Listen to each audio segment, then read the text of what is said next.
The knock came at 6:43 a.m. I know this because I was staring at my phone, trying to decide whether 3 hours of sleep counted as rest or merely as expensive insomnia. Business trips to nowhere towns always screwed with my head, but this Hampton Inn felt different. "Housekeeping! Just need to clean real quick." I froze. The voice was male and gravelly, like he'd been smoking since middle school.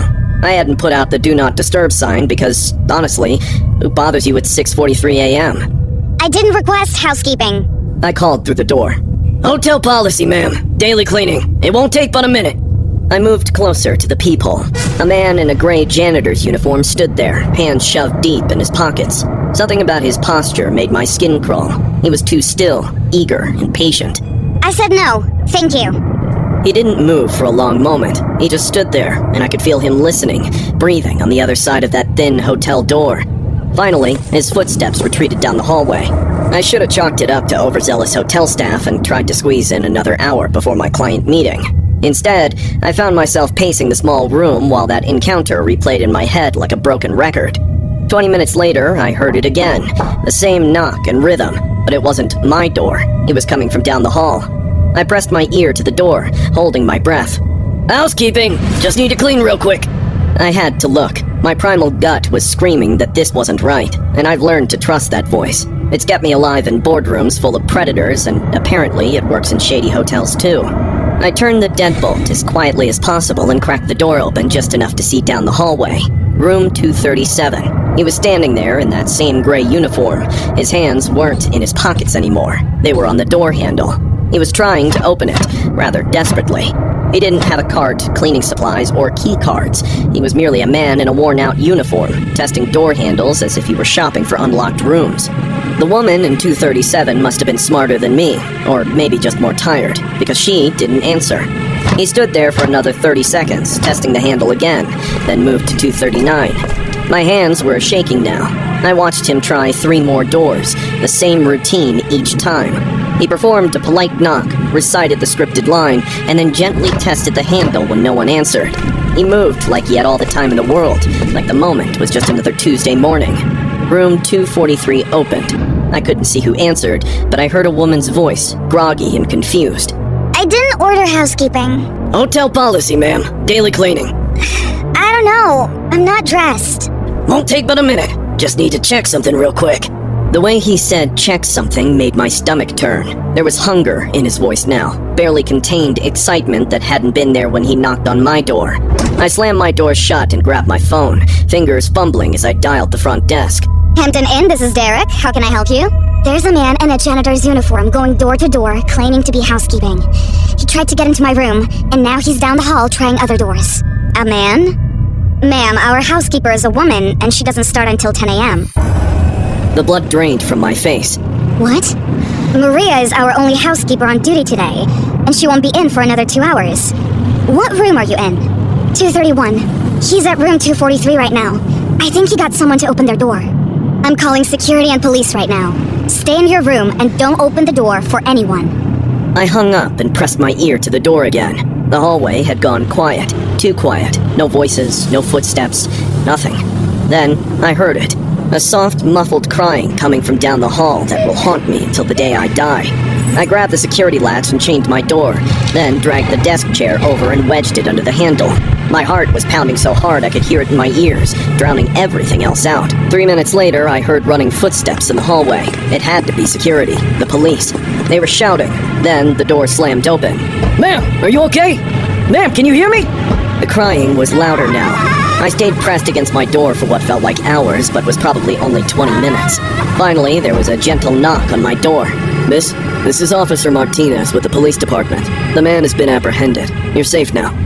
When I finally opened the door, the hallway was full of people. Police officers, hotel security, paramedics. The woman from 243 was sitting on the floor outside her room, wrapped in a hotel bathrobe, still crying. She was bleeding from her head. The man got inside and hit her with a rusty spanner. He could have done way worse to the woman if the cops didn't show up in time. Officer Martinez explained that the man had been using the janitor disguise to target female guests. He'd hit 3 other hotels in the past month, always the same route, always the same script. The officer's expression told me everything. Let's just say your call saved her life.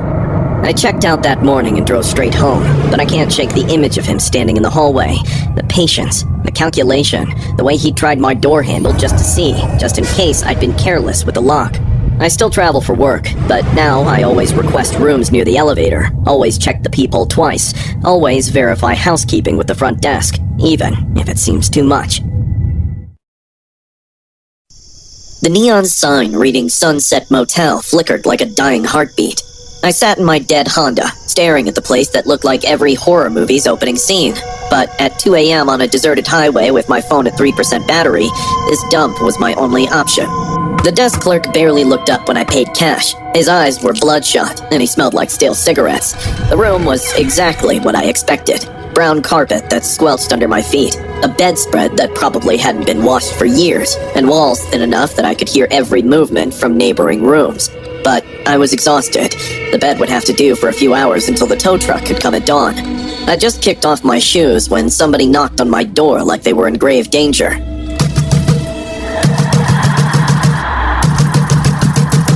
I looked through the peephole and saw a teenage girl, maybe 17, with mascara streaked down her cheeks and blonde hair matted against her head. She was shivering in a tank top and shorts, arms wrapped around herself. When she looked up at the door, her eyes were wide with panic. Please, can I use your phone? My boyfriend, he just dumped me into cough with my stuff.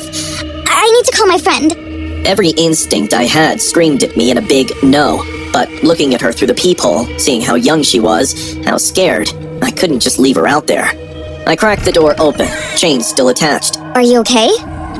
Please, I just need to make one phone call. I promise I'm not crazy or anything. Jake, my boyfriend, we had a huge fight and... She held up empty hands. My friend Sarah lives nearby. She'll come get me. Against every horror movie rule I'd ever learned, I opened the door.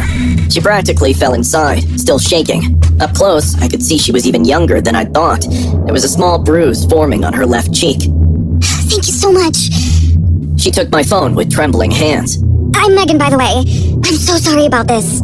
She dialed quickly, like she knew the number by heart. While it rang, she looked around the room. Her eyes lingered on my luggage longer. Sarah? Yeah, I'm at that motel. The Sunset one? Off Highway 76. Room 237.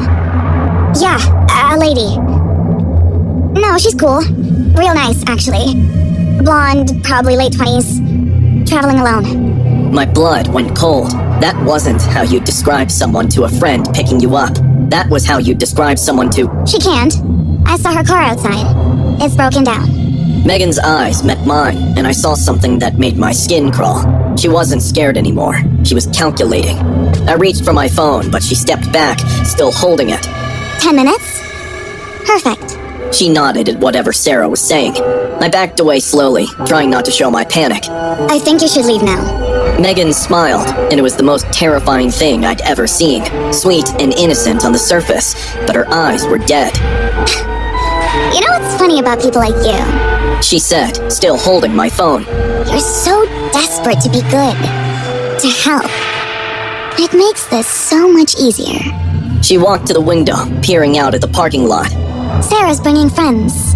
They're really excited to meet you. I bolted for the door, but she was faster than she looked. Megan grabbed my arm, nails digging in deep enough to draw blood. Where are you going? They'll be here soon. You wouldn't want to be rude, would you? I yanked free and made it to the door, fumbling with the locks. My hands were shaking so badly I could barely work them. I heard the sliding glass door open behind me. Right on time. Megan giggled. Heavy footsteps echoed on the balcony. There were male voices, low and sinister. I finally opened the door and ran into the hallway, screaming for help. The motel was silent and dark everywhere. Where was everyone? Where was the desk clerk? I heard them behind me, at least 2 men, maybe more. Their footsteps echoed off the concrete. I ran toward the front office, but the lights were off. I ran blindly and entered one of the ground floor rooms. I slammed the door shut and hurried toward the bathroom window. Behind me, I could hear something heavy hit the main door. The window was small and high, but I'm not a big person. I could fit. The glass cut my arms as I squeezed through the window. I could hear them breaking down the bathroom door as I dropped into the bushes behind the motel. My phone was still in there with Megan, but there was a gas station about half a mile down the road. If I could just... Lisa! I froze. One of the men knew my name. How did he know my name? Lisa, we just want to talk. Megan says you're being unreasonable. I ran, stumbled through the desert scrub, cutting my legs on thorns, not caring about anything except getting away from that voice. It followed me for what felt like hours, but was probably only minutes. The gas station was closed, but the payphone worked. The police found me there bleeding and babbling about a teenage girl and traffickers. They arrested 3 men and Megan, whose real name was Jessica and who was 19, not 17. She'd been working with them for 2 years, targeting solo female travelers for her clients. The motel clerk was her cousin. I found out later that room 237 was their favorite. Good sight lines to the parking lot, balcony access, no bathroom window to help you escape. Now, 3 months later, I still can't sleep in hotels. I can't trust anyone who looks too young, scared, or perfect. Sometimes, the person who needs help the most is actually the last person you should ever let inside. The lock clicked wrong when I closed the door behind me. Not broken wrong, just off, like someone had been messing with it recently. That should have been the red flag. The Desert Rose Motel wasn't exactly the Ritz, but it was the only place with vacancy on this stretch of highway, and my eyes begged me to shut them ASAP. My hand shook as I fumbled with the key card, telling myself it was just the 3 Red Bulls I'd chugged to make it through Nevada. Room 127 smelled like cigarettes and industrial cleaner. It was the kind of place where the bedspread probably glowed under blacklight, but I had slept in worse accommodations before. I dragged my suitcase inside and immediately flipped every lock I could find. I secured the door with a deadbolt, a chain, and even wedged a chair under the door handle. You might call it paranoia, but traveling alone as a woman teaches valuable lessons. The desk clerk was an amiable middle-aged guy with greasy hair and a smile that lingered too long when he handed me the key. "You'll love that room, sweetie. Real quiet, private," he'd said, eyes raking all over me like he was taking in a fresh inventory. Both his lecherous gaze and words made my skin crawl. Just a night, Susie, I told myself as I bolted to the room. I showered with the bathroom door open, keeping one ear out for any sounds. The water pressure was pathetic, and the shower curtain had this weird way of billowing toward me like something was moving the air around. I kept yanking it back. It kept drifting inward, brushing against my arm with this clammy touch that made me want to scream. By 11 p.m., I'd convinced myself I was being unreasonable. Although it felt shady, I reminded myself that it was just a motel with people around. The TV was loud enough to drown out my racing thoughts, some mindless reality show about first world problems. I was finally starting to relax when I heard it. The doorknob turned. Not violently. It was slow and deliberate. I muted the TV and held my breath, watching the knob twist back and forth. The deadbolt held, but that soft metallic scraping sound continued. Someone was working on the lock. I immediately grabbed my phone, but my hands were shaking so bad I could barely unlock it. Suddenly, the sound stopped. Everything went dead quiet except for the blood pounding in my ears. Maybe I'd imagined it. It could be some other confused tenant. Right then, I heard the chain rattle again. The door creaked open just a crack, some 2 inches, but the chain was stretched tight across the gap. I could see part of the hallway through the sliver of space, the ugly orange carpet and that flickering fluorescent light. And I could also see the eyes of the shadow that was moving back and forth to get a better view inside. It inhaled a sigh as if physically relieved at the sight. That's when a full-throated, ear-piercing scream left my mouth and probably woke up half the motel. The door slammed shut so fast I heard the frame shake. I called 911, but my voice kept breaking. The operator kept asking me to repeat myself because I couldn't get the words out coherently. Someone was in my room. No, not in my room. Trying to get in. They had a key. They opened the door. The cops showed up 20 minutes later. They took my statement, checked the locks, and walked around the outside of the building with their flashlights. Everything looked normal. The desk clerk, a different guy now, insisted that only housekeeping and maintenance had master keys, and both of those guys had day shifts. Probably just someone who got confused about their room number, one of the cops said. Had a few drinks, you know how it is, ma'am. But I knew what I'd heard and seen. Whoever it was, they were there with a purpose, and they could return. The thought was enough to keep me up the whole night. The next morning, I packed my stuff in record time. I was desperate to get as far away from the Desert Rose as possible. When I arrived at the front desk to check out, the greasy, middle-aged clerk was back. He looked nervous when he saw me. His eyes kept flickering toward the back office. "Everything okay with your stay?" He gulped. Someone tried to get into my room last night. That's impossible. We have very strict security protocols. Police said only housekeeping and maintenance have master keys. Right, yes, that's correct. But his eyes were doing that thing again, darting around like he was looking for an escape route. That's when I noticed the key ring hanging from his belt. Way too many keys for a desk clerk, and one of them looked different from the others. Newer, shinier. Where's your maintenance man? I asked.